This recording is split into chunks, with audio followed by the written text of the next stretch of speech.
როგორ მიმდინარეობს საარჩევნო პროცესები? როგორია პარტიების წინა საარჩევნო პოლიტიკური პროგრამები და დაპირებები?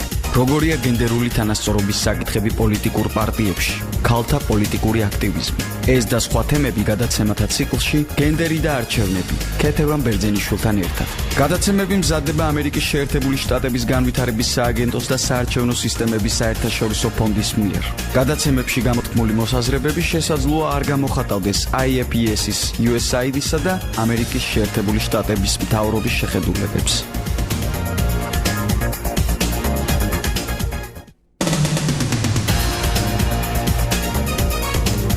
მოგესალმებით ძვირფასო რადიო მსმენელებო, თქვენ უსმენთ რადიო ძვირფასო ალღაზე FM 107.9 და ეთერშია გადაცემა გენდერი და არჩევნები ქეთევან ბერძენიშვილთან ერთად. ჩვენ დღეს ვისაუბრებთ იმ მნიშვნელოვან საკითხებზე, რომელიც შეეხება ქალთა პოლიტიკურ აქტივიზმს. როგორი არის ქუთაისსა და რეგიონებში მდგომარეობა, როგორც პარტიულ სიებში, ასევე მაჟორიტარული მდგომარეობა მაჟორიტარებში. ასევე ვისაუბრებთ იმ პროექტებზე, რომელსაც ახორციელებს კულტურულ-ჰუმანიტარული ფონდი სოხუმი, სწორედ გენდერული კუთხით და მე მინდა წარმოგიდგინოთ ჩვენი გადაცემის სტუმრები, ესენი არიან ფონდი სოხუმის საინფორმაციო სექტორის წარმომადგენლები ლალი შენგელია და ემა კამკია. ძალიან დიდი მადლობა სტუდიაში მოგზაურობისთვის და თქვენ უკვე არაერთი წელია ახორციელებთ ისეთი ტიპის პროექტებს, რომელიც ცალკეული ჯგუფების, ასე ვთქვათ, სეგმენტებად დაყოფილი ჯგუფების ცნობიერების ამაღლების გაზრდას ისახავს მიზნად გენდერულ საკითხებთან დაკავშირებით. და თქვენს მიერ არაერთი შეხვედრა ჩატარდა როგორც ქუთაისში, ასევე ქუთაის გარეთ, სამეგრელოსა და გურიაში, სხვადასხვა რეგიონში. არაერთი სემინარი გამართეთ სწორედ ამ თემებზე, იმისთვის, რომ ადამიანებმა, ეს იქნებიან სამოქალაქო სექტორის წარმომადგენლები, იქნებიან ჟურნალისტები, არასამთავრობო ორგანიზაციები თუ ხელისუფლების სხვადასხვა შტოს წარმომადგენლები, უფრო მეტი გაიგონ იმ აუცილებლობის შესახებ, რასაც გენდერული თანასწორობა ქვია, თუ რა სიკეთე შეიძლება მოუტანოს ქალთა წარმომადგენლობის გაზრდამ აღმასრულებელ თუ საკანონმდებლო ორგანოებში. სწორედ ამ საკითხებზე მინდა ვისაუბროთ და მოდით პირველ რიგში ჩვენს რადიო მსმენელებს, რომ უფრო ნათელი გახდეს მათთვის თქვენს მიერ ჩატარებული სხვადასხვა სამუშაოებისა და ღონისძიებების თუ პროექტების შესახებ, უფრო რომ მოუყვეთ, რას ისახავს მიზნად თქვენი საქმიანობა. ალბათონ ლალი, მაშინ თქვენგან დავიწყოთ. კარგი, პირველ რიგში მადლობა მოწვევისთვის. ფონდი სოხუმი 1997 წლიდან მუშაობს ქუთაისში და ძალიან დიდი ხნის, ასე ვთქვათ, ურთიერთობა გვაქვს რადიო ძველ ქალაქთან. თუკი ჩვენ ასე ვთქვათ ვართ პიონერები, შეიძლება ითქვას, გენდერული კუთხით მუშაობის მხრივ დასავლეთ საქართველოში. ასევე ვიტყოდი რადიო ძველ ქალაქზეც, იმიტომ რომ ერთ-ერთი ჩვენი პირველი გადაცემები, პირველი რადიო რგოლები, პირველი ვთქვათ მოწოდებები ქალთა მიმართ ძალადობის წინააღმდეგ და ასე შემდეგ, პირველი მონოლოგები ძალადობის ხარბლი ქალების, მაშინ როდესაც არავინ ამ თემაზე არ საუბრობდა, სწორედ ძველ ქალაქში გადიოდა და ძალიან მიხარია, რომ ჩვენ ეს ურთიერთობა, ჩვენი თანამშრომლობა გრძელდება, ჩვენ ასე ვთქვათ ერთმანეთს ვზრდით ამ კუთხით და ვავითარებთ. მართალია იმ წლებთან შედარებით შეიძლება ბევრი რამ არ შეცვლილა თითქოს, ვიტყვი პირდაპირ აი წარმომადგენლობის გაზრდის მხრივ პოლიტიკაში, მაგრამ თლად ასეც ვერ ვიტყვით, იმიტომ რომ ძალიან შეიცვალა სიტუაცია გენდერული ცნობიერების კუთხით, ძალიან გაიზარდა და ამაღლდა, თუნდაც ჩვეულებრივი მოქალაქის, ამომრჩევლის, ვთქვათ, დამოკიდებულება და ასე შემდეგ. ჩვენ ქალთა ორგანიზაცია და რასაკვირველია, ჩვენთვის ერთ-ერთი მთავარი არის სწორედ ქალთა უფლებების დაცვა, ქალთა მხარდაჭერა, ქალთა პოლიტიკური და სოციალური სტატუსის ამაღლება. ჩვენ დასავლეთ საქართველოში, ასე ვთქვათ, მოვიცავით ნელ-ნელა, რა თქმა უნდა, დავიწყეთ ქუთაისიდან, მაგრამ ნელ-ნელა გავიზარდა მთელ დასავლეთ საქართველოში მუშაობს ჩვენი ორგანიზაცია. გვაქვს 6 ქალთა მხარდაჭერის ცენტრი. ქუთაისში, წყალტუბოში, ხონში, გვაქვს სამეგრელოში, ფოთში, სენაქსა და ხურჩაში. ხურჩა არის საზღვრისპირა რეგიონი და ხურჩა ავირჩიეთ, იმიტომ რომ იქ ძალიან ხშირად გადმოდიან ქალბატონები გალის რაიონის სოფლებიდან და მათზეც ასე ვთქვათ ვრცელდება ჩვენი სერვისები და ჩვენი მხარდაჭერა. გვაქვს 8 ამომრჩეველ ხალხთა კლუბი გვაქვს აი ახლა ამჟამად ამ რეგიონებს გარდა გვაქვს გურიაში, ოზურგეთში და გვაქვს ბათუმში, აჭარაში. 4 გენდერული საკონსულტაციო საბჭო ქუთაისში, სენაკში, ოზურგეთში და ბათუმში. ანუ ძალიან ასე ვთქვათ მრავალმხრივი გამოდის ჩვენი მუშაობა. ძალიან ბევრი თაობა 7 თუ 8 თაობა გავზარდეთ ახალგაზრდა ლიდერული გოგონების და მთელი ეს ჩვენი მუშაობა მიმართულია იქითკენ რომ საზოგადოებას დავანახოთ რომ აი გენდერული თანასწორობა, გენდერული კუთხით მუშაობა ეს არის რაღაც აბსტრაქტული რაღაცები, რაც ზოგადად გვჭირდება რომ თქვათ ან ვიღაცას მიუბაძოთ, ან დასავლეთს როგორც ამბობენ ყვადაბღებულს, ან თქვათ ამერიკელებს და ასე შემდეგ. ჩვენ აი ჩვენი მოქმედებები, ჩვენი ამ პროექტებით, ჩვენი დინამიკით ვუჩვენებთ საზოგადოებას იმ ადამიანებს, რომლებიც ჩართულები არიან ჩვენს მუშაობაში, რა კონკრეტული შედეგები შეიძლება მოიტანოს ამ თანასწორობამ და რატო არის აუცილებელი რომ იყოს საზოგადოებაშიც, პოლიტიკაშიც და საერთოდ ყველა სფეროში ქალი და მამაკაცი დაახლოებით მაინც თანაბრად წარმოდგენილი. დიახ, ჩვენ მაგ თემებზე მოგვიანებით კიდევ ვილაპარაკებთ, რა თქმა უნდა, ქალბატონ ემასთან მინდა მე ახლა გადავინაცვლო. ქალბატონმა ლალიმ აღნიშნა ზოგადად ძალიან იმ თქვათ ღირებულებების დამკვიდრების შესახებ, რომელიც ჩვენ გვინდა რომ საზოგადოებაში გავრცელდეს და იყოს და სწორედ ამას ემსახურება თქვენი ორგანიზაციის მუშაობა. დიახ, თქვენ ქალბატონო ემა როგორც ამ ორგანიზაციის ერთ-ერთი ესეთი ძირითადი წარმომადგენელი, რას დაამატებთ ამ კუთხით და შემდეგ კიდე სხვა კითხვებს. დიდი მადლობა კითხვისთვის. მე გავაგრძელებ იმ თემას, რაზეც ლალი საუბრობდა. ამომრჩეველ ქალთა კლუბები 2006 წლიდან მუშაობს დასავლეთ საქართველოში. ახლა უსმენდი ლალის და მახსენდებოდა ჩვენი პირველი აქტივობები. დღეს შეიძლება ითქვას, რომ ამომრჩეველი ბევრად უფრო მომწიფდა და დღეს ძალიან ხშირად შეიძლება გაეგონო ჩვეულებრივ მოქალაქისგან, როგორ ადარებს ის სხვადასხვა პარტიების, სხვადასხვა პოლიტიკური სუბიექტის პროგრამებს.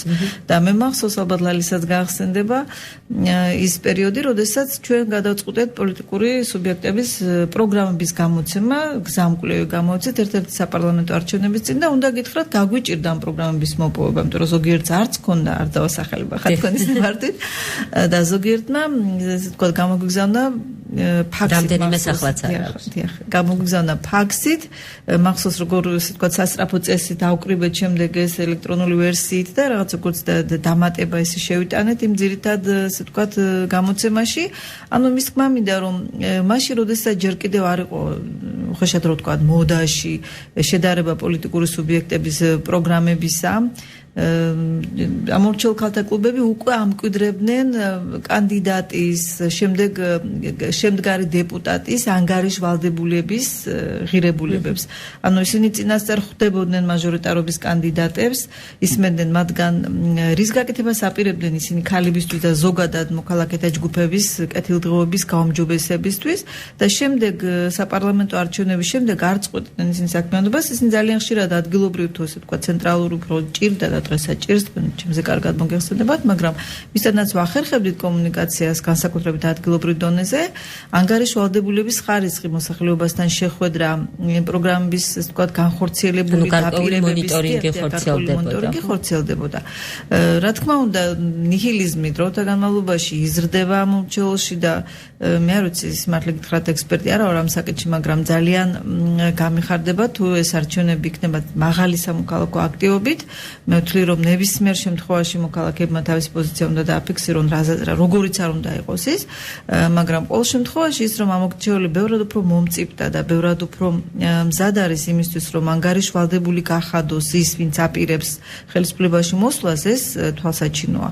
ამ მიმართულებით ქალების მიმართ ამომრჩეველის დამოკიდებულება, რა თქმა უნდა, ისეთივე კრიტიკულია, როგორიც იყო ჩვენ გადაცემის დაწყებამდე დიალოგში კიდევ ერთხელ აღნიშნეთ, რომ ამომრჩეველი ყოველთვის ბევრად უფრო მომთხოვნია კრიტერიუმის უყენებს დეპუტატობის კანდიდატი ქალების მიმართ, მიუხედავად იმისა, რომ თუ შევადარებთ დღევანდელ პარლამენტში თუნდაც სადაც ქალები 11%-ში ადგენენ, აქტიურობის თვალსაზრისით ინდექს გამოვიყვანთ, ანუ ამ 11% საპარლამენტში ქალების შემადგენლობიდან მათი აქტიურობის ხარეს შევადარებთ იმ დანარჩენი 99% მამაკაცების აქტიურობას, ნახავთ, რომ ქალები ბევრად უფრო ჩანან, ბევრად უფრო ასე ვთქვათ, ზოგ შეიძლება მოსწონდეს ესათვის პოლიტიკური სუბიექტი, ზოგ შეიძლება არ მოსწონდეს, მაგრამ აქტიურობის და ქმედითობის კუთხით ალბათ ბევრად უფრო კარგად ჩანან ქალები ვიდრე მამაკაცები.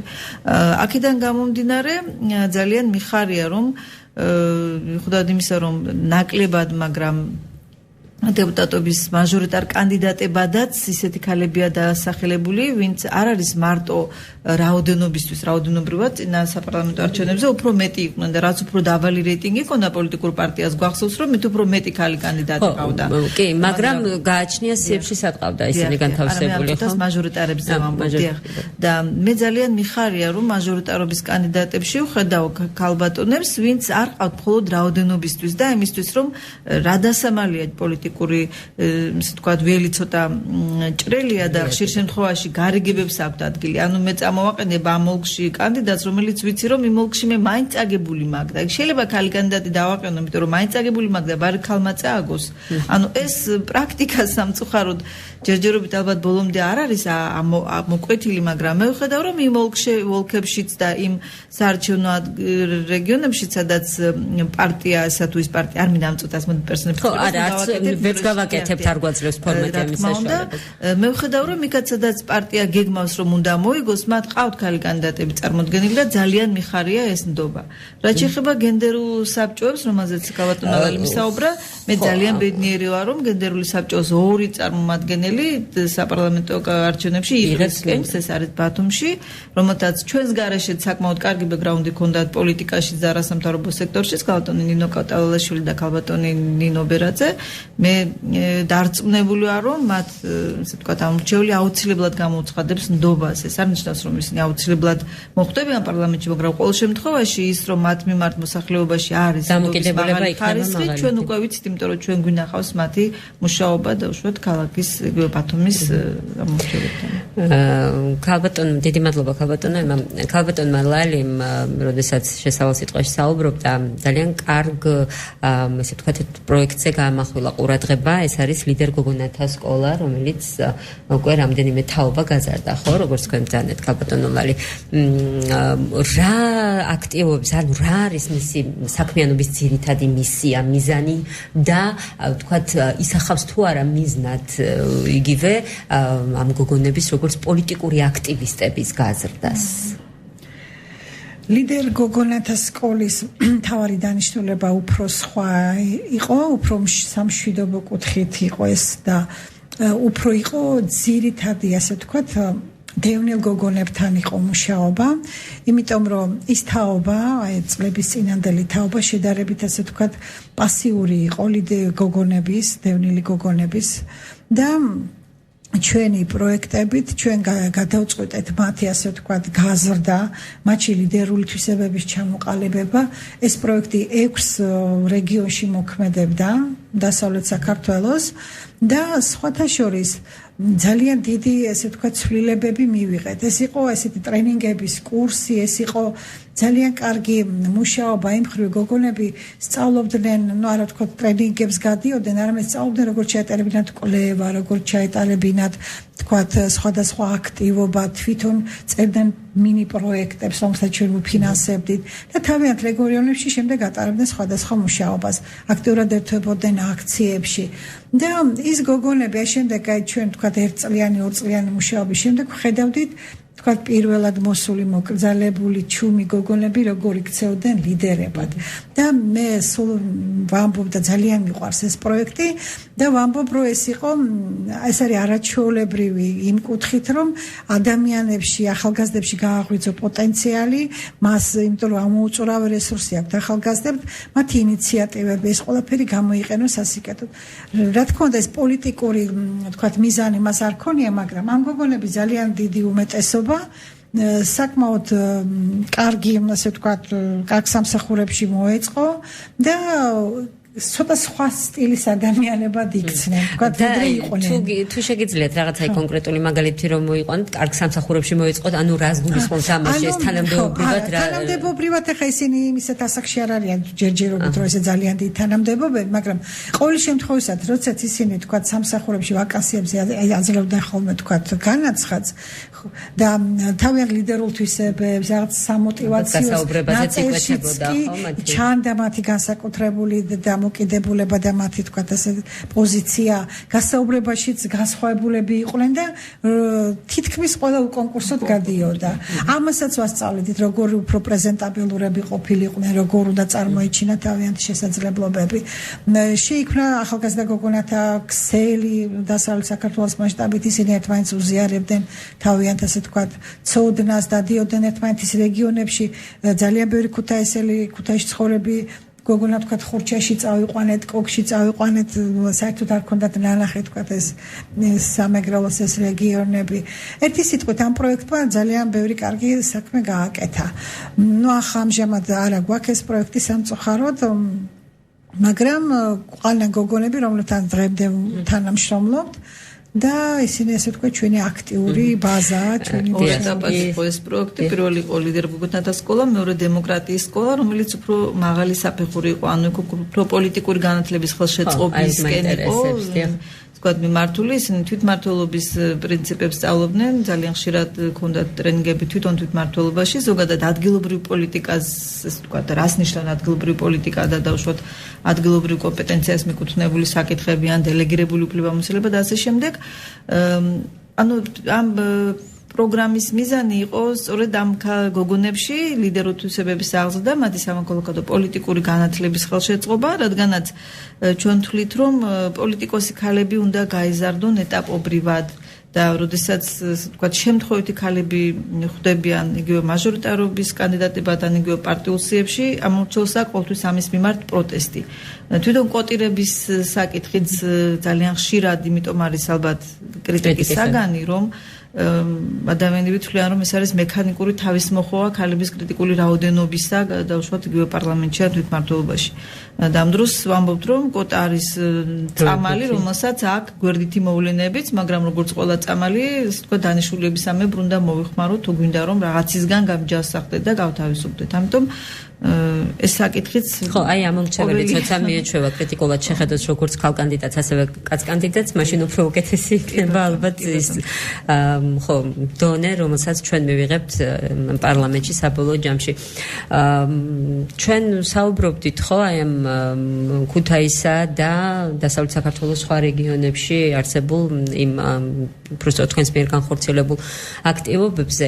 თუ შეგიძლიათ მითხრათ თუ შეინიშნება რაიმე ვთქვათ აი განსხვავება დიდ ქალაქებსა და რეგიონებში პოლიტიკური კულტურის კუთხით, როგორი არის საზოგადოების დამოკიდებულება, პოლიტიკოსების დამოკიდებულება, აი იგივე ვთქვათ გენდერულ საკითხებს გულისხმობ, ხო ჩვენთანაც ეხლა მანდ-მაინც არა ვართ დიდად მაღალი ხარისხით ამ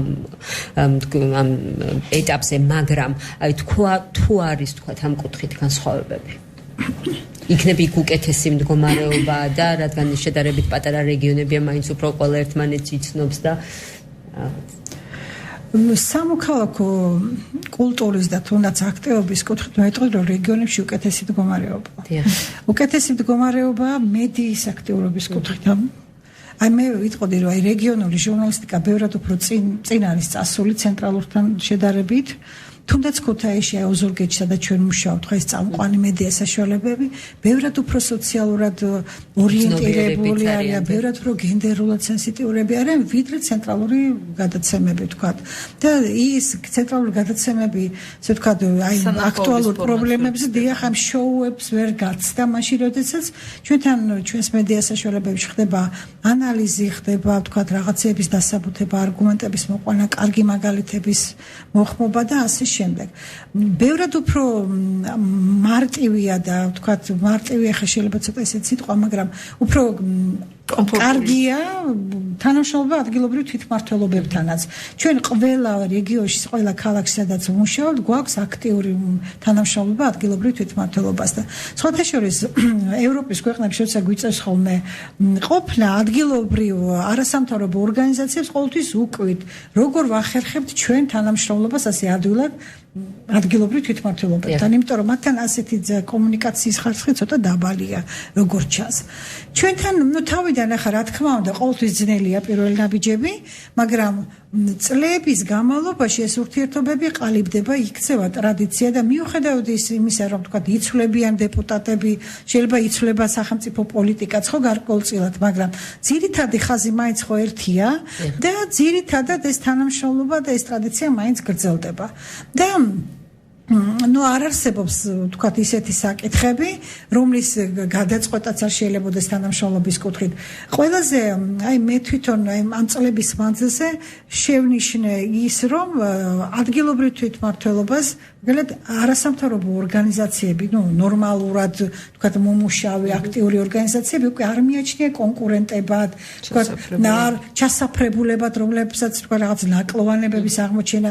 ხედავენ, რომ ჩვენ ვეხმარებით იმ საკითხების თქვათ კეთებაში, იმ მუშაობაში, რაც თქვათ მათი კომპეტენცია ერთგვარად, უბრალოდ რაღაც რესურსები არ ყოფნა. თუნდაც კვლევის ჩატარება, ყველა თვითმმართველობას უნდა მაგარ რესურსები არ აქვს. და ძალიან კარგია, რომ ამ კუთხით ითვლება სერიოზული და კარგი ნაბიჯი. და არაჩვეულებრივი ურთიერთობები ჩამოყალიბდა ამ ბოლო წლებში და ეს ერთგვარად იმ გენდერულ კულტურასაც აყალიბებს და ასეთი არ ვიცი ახლა მე სამწუხაროდ არ ამაქვს მონაცემები სხვა რეგიონებში როგორაა თუნდაც აღმოსავლეთ საქართველოში, მაგრამ ის რაც ჩვენ გვაქვს, სხვაზე ვთქვათ, ეს გვაძლევს იმის საშუალებას, რომ ურთიერთობები შესაძლებელია, ურთიერთობების შედეგებს იძლევა და ეს შედეგი შემდეგ ერთნაირად ახარებს არასამთავრობო სექტორის წარმომადგენელსაც და თვითმმართველობასაც. ყველას თავისი გაკეთებული გონია შედეგი.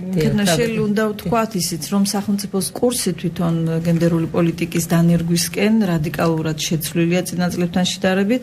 არსებობს უამრავი საერთაშორისო ვალდებულება, რომლის შესრულების გარეშეც საქართველოს გაუჭირდება, ესე ვთქვათ, დემოკრატიის გზაზე სვლა. ეს ეხება ადგილობრივ თვითმმართველობასაც, რომელიც ასევე გრძნობს და ხედავს, რომ მასაც გარკვეულწილად ეკისრება ძალიან სერიოზული პასუხისმგებლობა, იგივე კანონებში აისახება, მაგრამ ერთი მომენტია იმ დეკლარირებულ და უშუალოდ კურსს ყოველთვის ჩამორჩება ამ პოლიტიკის პრაქტიკაში განხორციელება.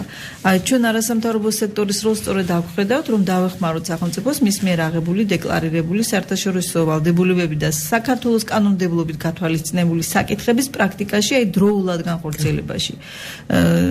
ძალიან ხშირად რაღაც დასამალია თვითმმართველობაში ძნელად მიდის ინფორმაცია იმაზე, რომ დაუშვათ შეიცვალა ადგილობრივი თვითმმართველობის კოდექსში რაღაც პუნქტი. შეიძლება ეს კომპეტენციების საკითხიც და მას უკვე ოფიციალურად აქვს უფლებამოსილება და ვალდებულება დაუშვათ ჩაერთოს ოჯახის ძალადობის პრევენციაში და ოჯახის ძალადობის შემთხვევების მართვაში. ან დაუშვათ გენდერული თანასწორობის კანონში უკვე შესულია ცვლილება, რომლის მიხედვითაც მათ უკვე ოფიციალურად ევალებათ გენდერული საბჭოების დაფუძნება ადგილზე და მათი ფუნქციონირების ხელშეწყობა.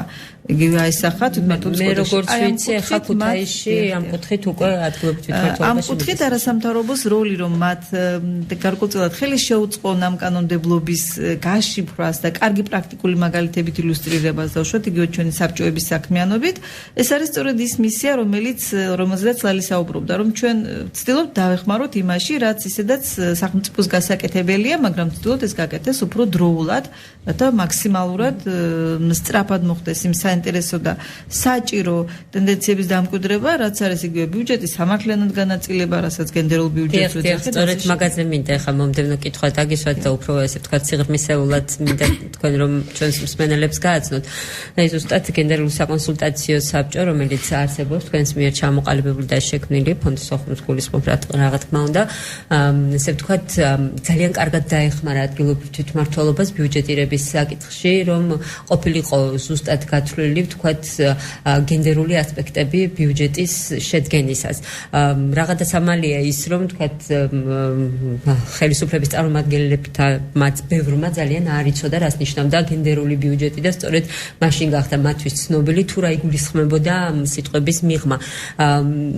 კონკრეტულად, რა სამუშაო გასწიეთ, რა იყო ის პროექტი, რომელშიც ასე ვთქვათ, ხო, ერთი მითი ვიცით, ახლა ჯერჯერობით ჩვენ სადაც ეს გენდერული ბიუჯეტირება განხორციელდა და თუ გეგმავთ კიდევ თანამშრომლობას უკვე სხვა ფორმატის ფარგლებში ადგილობრივ თვითმმართველობამ.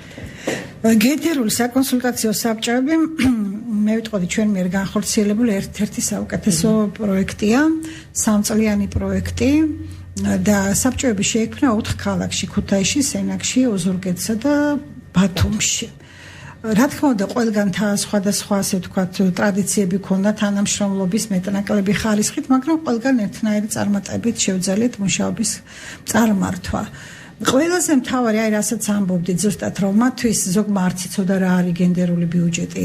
ზოგისთვის თავიდანვე ეს გენდერი ესეთი სიტყვა მაინც რა ძალიან ყურს ხდება. რაღაცა ბუასავით ჭრეს. ერთ-ერთ სხვადასხვა ერთ-ერთ ტრენინგზე სამეგრელოს ერთ-ერთ ადგილობრივ თვითმმართველობაში როდესაც გენდერზე იყო რა გენდერულ თანასწორობაზე ტრენინგი და მამაკაცები ისხდნენ რა თქმა უნდა უმეტესობა და ვკითხე მე ვთქვა თქვენთვის რომელიმესთვის თუ არის მისაღებია ყველასთვის ეგ თემა იქნება ვინმესთვის ადგა ერთი მამაკაცი და მე საერთოდ არ მინდა ამ თემაზე ლაპარაკიო.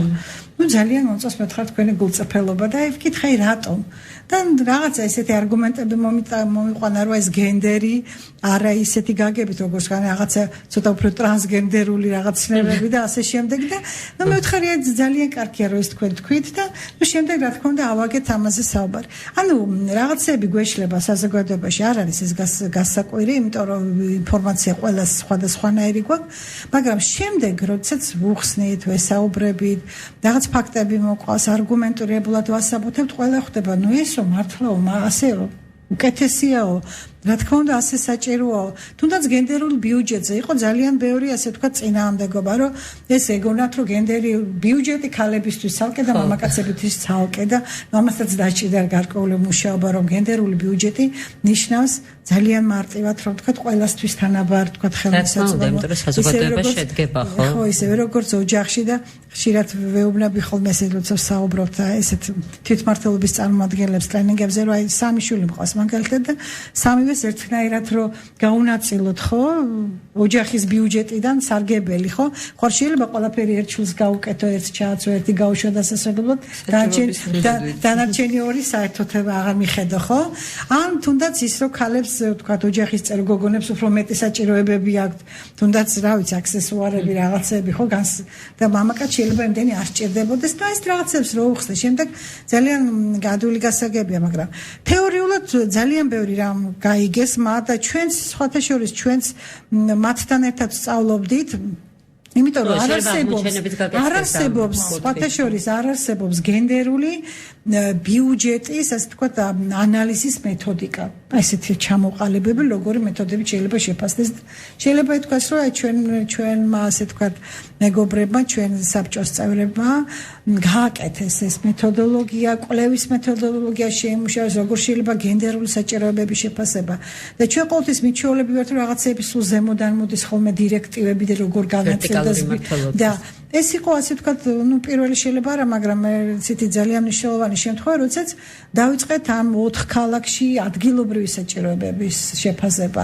ანუ შეხვედრები, უამრავი შეხვედრა სხვადასხვა ჯგუფებთან, შეზღუდულ შესაძლებლობების მქონე ადამიანებთან, ამომრჩეველ ქალებთან, ბიზნესში ჩართულ ქალებთან, ახალგაზრდებთან, დევნილებთან, ანუ თუ კი ეთნიკური უმცირესობის წარმომადგენელი, ვინც იყო თქვათ ქალაქში, ხო, წარმოდგენილი სხვადასხვა, ფაქტობრივად არც ერთი ჯგუფი არ იყო დარჩენილი.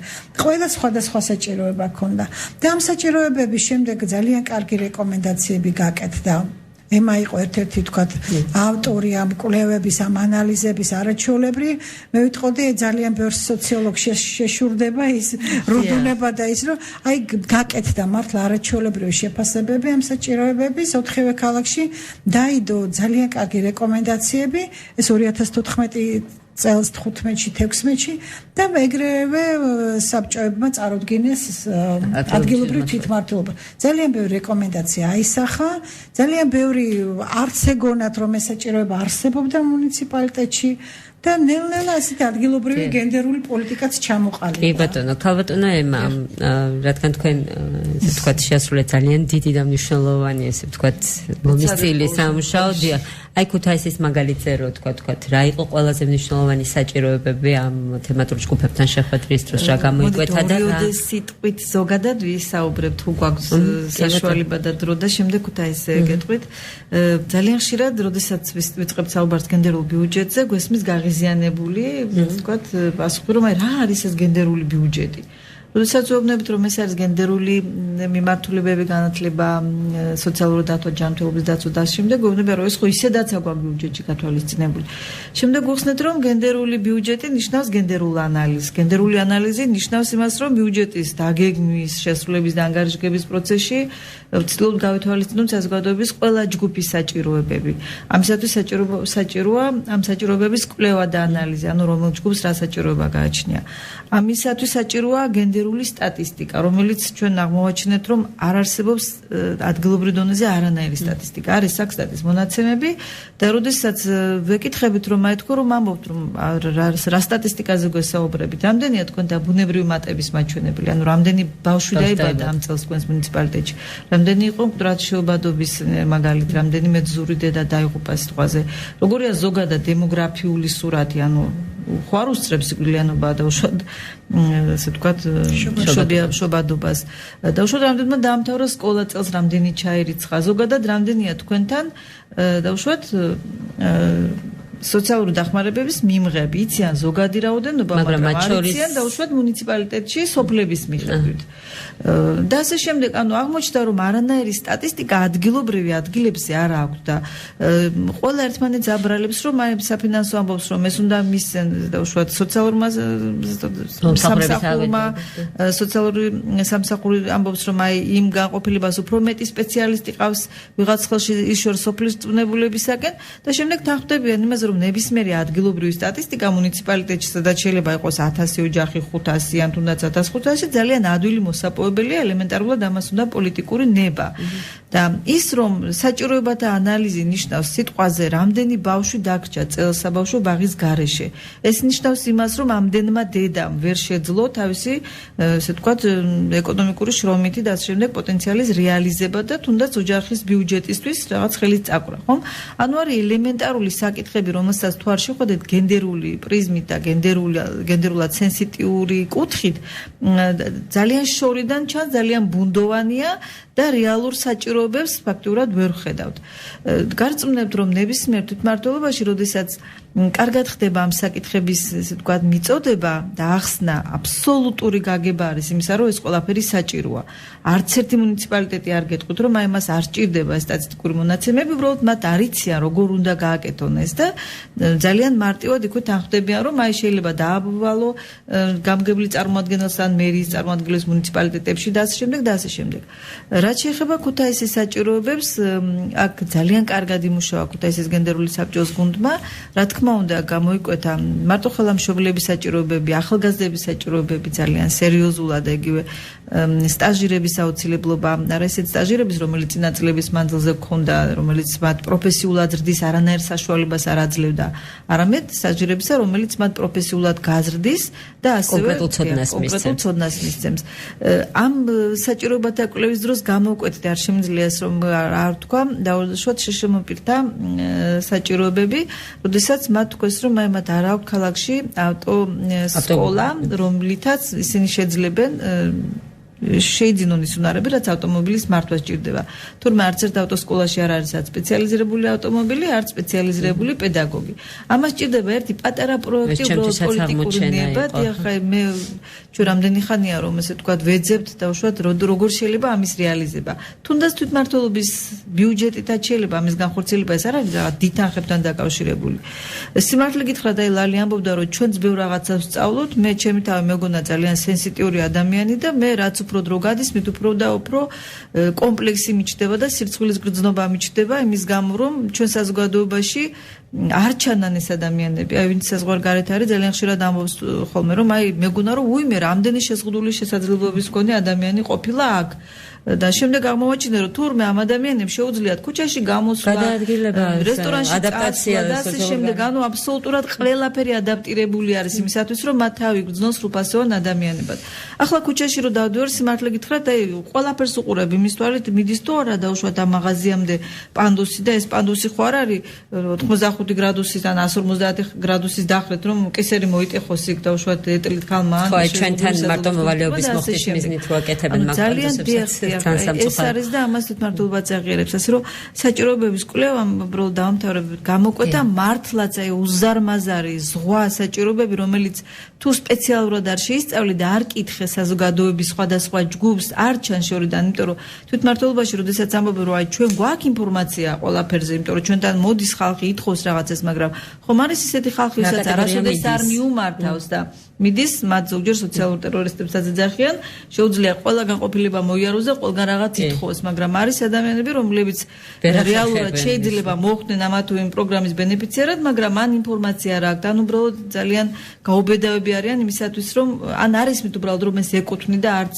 შეუძლიათ ამის მოთხოვნა. ინფორმაციაც არ აქვს ამის შესახებ. ეს მომენტი ყველგან არის აღიარებული. ძალიან იმდენი ხანი ვისაუბრებთ თქვენთან, იმდენად საინტერესოდ და ძალიან ბევრ რამეს ამბობთ ისეც, რაც ჩემთვის როგორც ჟურნალისტისთვისაც არის ახალი, რომ ძალიან დიდ ხანს გავაგზავნებდი თქვენთან მართლა ამ თემაზე საუბარს, მაგრამ ალბათ სხვა გადაცემის ფორმატში მე თქვენ აუცილებლად მოგიწევთ კიდე. ეხლა რომ დაუბრუნდეთ ისევ არჩევნებს, ჩვენ საუბრობთ იმაზე, რომ ქალთა პოლიტიკური გააქტიურება არჩევნებში, როგორც პასიური ამომრჩევლები, ასევე აქტიური ამომრჩევლების მიერ მხარდაჭერა იმ ქალებისა შეცვლის სურათს, ჩვენი ქვეყნის განვითარების სურათს, ხო? რა გვაქვს დღეს და რა გვინდა რომ მივიღოთ ჩვენ მომავალში? თუ კი აღმასრულებელ და საკანონმდებლო ორგანოში გაცილებით მეტი ქალი იქნება, ვიდრე ის 11%-ია ვთქვათ და კი ქალბატონო ემა, მოდი ახლა თქვენი დავიწყოთ, ხო? რა იქნება, როგორი იქნება საქართველოს ის ევროპული გზა და ვარქვათ, დემოკრატიული გზა და ვარქვათ, განვითარების რაღაცა გზა და ვარქვათ, რითაც რაც შეიცვლება. ნებისმიერ განვითარებული ქვეყანაში, ევროპაში გამოირჩევა იმით, რომ პოლიტიკა მისი არის ორიენტირებული მოქალაქეზე. ორიენტირებულია იმაზე, რომ ეს მოქალაქე თავს უფრო კარგად გრძნობდეს ხვალ, ვიდრე გრძნობს დღეს. მისი ყოველდღიური საჭიროებების რეალიზებაზე და თუ ამ კუთხით შევხედავთ, აი ჩვენ ჩავატარეთ ბიუჯეტის გენდერული ანალიზი და ჩავატარეთ ქალი დეპუტატების მიერ ინიცირებული პროგრამები, რომლებიც მხარდაჭერილი იყო. გარწმუნებთ, რომ ყველა მუნიციპალიტეტში, სადაც ჩვენ ჩავატარეთ ეს კვლევა, აღმოჩნდა, რომ ყველაზე უფრო საჭირო მოსახლეობისთვის, ყველაზე უფრო მტკივნეული, წლობით გადაუჭრელი პრობლემები, რომლებიც მათ დააყენეს, მხარდაჭერილი იყო სხვა დეპუტატების მიერ, იმიტომ რომ ეს იყო ძალიან საჭირო, დროული, უბრალოდ ვერავინ ვერ მიხვდა მანამდე, რომ ამაზე გაემახვილებინა ყურადღება. ან ვერ იქნა ესეთი მიმწოლი პრინციპი ბოლომდე გამტანი, ხოშად რო ვთქვათ, ამ საკითხისა ესე როგორც ქალი დეპუტატი. აი ეს არის ჩვენს პრაქტიკაში, ამიტომ მე ძალიან მინდა რომ ამ არჩევნებზეც მოქალაქეებმა მხარი დაუჭირონ, რა თქმა უნდა რეალური პროგრამით და რეალური მოსახლეობაზე ორიენტირებული ხედვებით, ესე ვთქვათ, შემკულ ქალ კანდიდატებს. ჩვენ არ ვამბობთ რომ მექანიკურად ყველა ქალი კანდიდატი ნიშნავს მექანიკურად, ესე ვთქვათ, არაჩვეულებრივ პარლამენტარს პარლამენტში ან ადგილობრივ თვითმმართველობაში. უბრალოდ კარგად უნდა მოусმინოთ და კარგად უნდა შევაფასოთ მათი შესაძლებლობებიც და ის შანსიც, რასაც მათ აძლევს დაუშვათ მათი პარლამენტში მოხვედრა. მადლობთ. ლალი. მეტი ქალი პარლამენტში და საერთოდ პოლიტიკაში ნიშნავს აი მეტ კეთილდღეობას, მეტ მხარდაჭერას, მეტ სოციალურ სამართლიანობას. და ეს ჩანს იმ ქვეყნებში, სადაც მეტი ქალია პარლამენტში, თუნდაც სკანდინავიის ქვეყნებში, სადაც მართლაც ადამიანზე, მოქალაქეზეა ორიენტირებული მთელი პოლიტიკა და ჩვენ ახლა ჩვენი პატარა ასე ვთქვათ გამოცდილებით ზუსტადაც თუნდაც იმ სამწლიანი მუშაობის პერიოდში რაც გააკეთეს არა მხოლოდ ქალებმა. აი, როდესაც ქალები იყვნენ, თქვათ, იმ საბჭოში, ქალებმაც ერთგვარი გავლენა მოახდინეთ მამაკაცებზეც და რა თქმა უნდა, მე მამაკაცებიც ხედავენ ამ საჭიროებებს, მამაკაცებსაც უკვე უჩნდებათ პროტესტი იმის მიმართ, რაც ხდება და უნდათ რომ უკეთესი იყოს, ხო ეს პოლიტიკა. და თუნდაც რამდენიმე საკითხს დავასახელებდი. კიბოს პრევენცია ოზურგეთში პროექტი გააკეთეს, ანუ იმ ადამიანებისთვის ფსიქოლოგიური დახმარება, ვინც დაავადებულია ამ დაავადებით, ხო?